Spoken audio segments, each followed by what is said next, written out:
उत्तर प्रदेश के मुख्यमंत्री योगी आदित्यनाथ ने आज राजधानी दिल्ली में प्रधानमंत्री नरेंद्र मोदी के साथ मुलाकात की।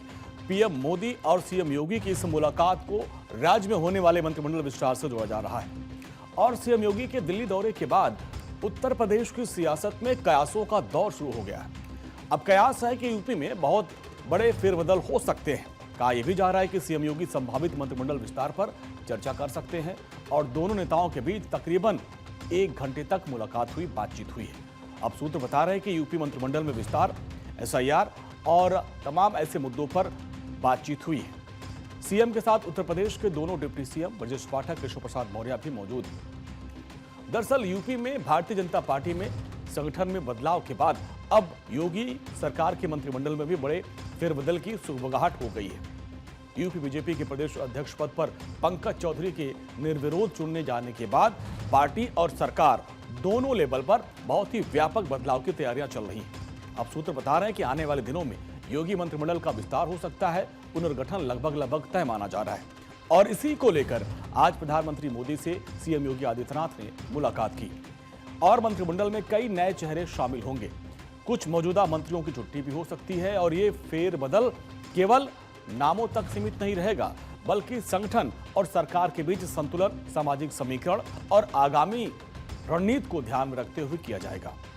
अब इसमें पूरा आंकड़ा आपको समझाते हैं। दरअसल योगी मंत्रिमंडल में कुल 54 मंत्री हैं, जबकि 60 मंत्रियों की गुंजाइश होती है। उत्तर प्रदेश में 6 नए चेहरों को मंत्रिमंडल में शामिल किया जा सकता है।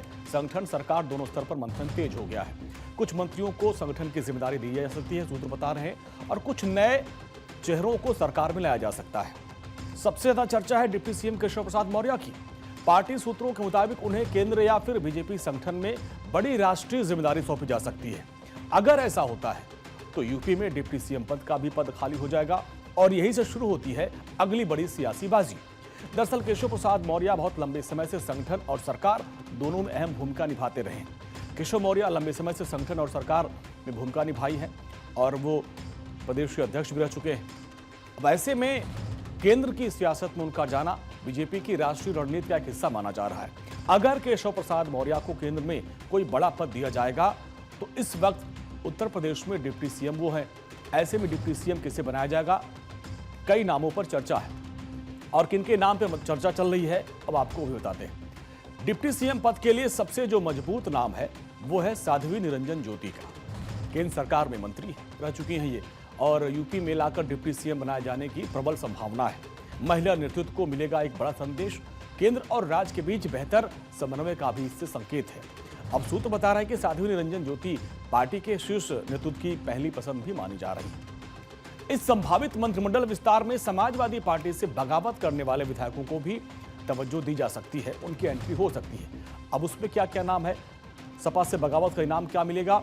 दरअसल 7 बागी विधायकों में से 2 से या 3 ऐसे विधायक हैं जिनको मंत्री बनाया जा सकता है और सबसे ज्यादा जो चर्चा में नाम है वो है पूजा पाल का। सपा से बगावत के बाद राजनीतिक इनाम मिलने की चर्चा चल रही है। अब मंत्रिमंडल विस्तार में पूजा पाल को सबसे मजबूत दावेदार माना जा रहा है। ब्राह्मण चेहरे के तौर पर पूर्व मंत्री मनोज पांडे भी रेस में हैं और बताया जा रहा है कि मनोज पांडे के मंत्री बनाए जाने से जातीय संतुलन को मजबूती मिलेगी। ये सूत्र हमारे बता रहे हैं। अब बीजेपी के वरिष्ठ नेता भूपेंद्र चौधरी को भी योगी सरकार में महत्वपूर्ण विभाग जिम्मेदारी मिलने की प्रबल संभावना है। संगठन में उसकी पकड़ और प्रशासनिक अनुभव को देखते हुए पार्टी उन्हें सरकार में एक बड़ी भूमिका दे सकती है। तो इस बार योगी सरकार में संभावित विस्तार में कई हैवीवेट नेताओं के नाम सामने आ रहे हैं। अब जरा उनको भी आपको बताते हैं। भूपेंद्र चौधरी, अब देखिए इनकी खासियत क्या है। संगठन में मजबूत पकड़ रखते हैं, प्रशासनिक अनुभव इनका है। महेंद्र सिंह, ये पूर्व मंत्री हैं, अनुभवी हैं और भरोसेमंद चेहरा हैं। पंकज सिंह, आप देखिए युवा हैं, लोकप्रिय और क्षेत्रीय संतुलन का इनको काफी अनुभव है। और आशीष सिंह आशु, युवा नेतृत्व और क्षेत्रीय संतुलन में इनकी बहुत महत्वपूर्ण दावेदारी है। और इन सभी नामों पर पार्टी के भीतर गंभीर और अंतिम दौर का मंथन चल रहा है। तो ये वो संभावित दिग्गज चेहरे हैं जिन पर चर्चा वहां पे चल रही, इनका दौड़ में नाम चल रहा है। इन नामों को लेकर पार्टी के भीतर गंभीर मंथन चल रहा है। अब बीजेपी की भी जो रणनीति है वो स्पष्ट है। कुछ मौजूदा मंत्रियों को संगठन में भेजा जाएगा और संगठन में सक्रिय नेताओं को सरकार में लाया जाएगा। सामाजिक क्षेत्रीय जातीय संतुलन को साधा जाएगा। 2027 की सियासी जमीन अभी से मजबूत की जा रही है। प्रदेश के अध्यक्ष के तौर पर पंकज चौधरी के निर्वाचन के बाद संगठन को नई धार देने की योजना, उसी के अनुरूप जो सरकार में भी बदलाव किया जाएगा। अब जो राजनीति के जानकार है वो बता रहे हैं कि फेरबदल कई वजहों से बहुत जरूरी है। अब जरा उसको आप समझिए, फेरबदल जरूरी क्यों है। सरकार के कामकाज में एक नई ऊर्जा आएगी और संगठन और सरकार के बीच बहुत ही बेहतर तालमेल होगा। नए सामाजिक वर्गों और नेताओं को फिर यहां पर प्रतिनिधित्व दिया जाएगा। चुनाव से पहले मजबूत राजनीतिक संदेश दिया जाएगा। तो ये बीजेपी चाहती है कि सरकार और संगठन एक सुर में काम करें। हालांकि अभी तक पार्टी या फिर सरकार की ओर से कोई आधिकारिक बयान इस पर नहीं आया, लेकिन दिल्ली से लखनऊ तक बैठकों का यह सिलसिला बताता है कि तस्वीर बहुत जल्द साफ हो जाएगी। अंतिम मुहर हमेशा की तरह शीर्ष नेतृत्व की तरफ से लगती है, लेकिन संकेत साफ है। योगी मंत्रिमंडल में बहुत जल्द बड़ा और चौंकाने वाला बदलाव तय है। दरअसल विधानसभा चुनाव में बीजेपी ने 255 सीट जीतकर प्रचंड बहुमत हासिल किया था, जबकि समाजवादी पार्टी 111 सीट पर सिमट गई थी। कांग्रेस को 2 और मायावती की बीएसपी को सिर्फ 1 सीट मिली थी। अब 2027 चुनाव से पहले बीजेपी हर मोर्चे पर पूरी तैयारी करने में जुट गई है।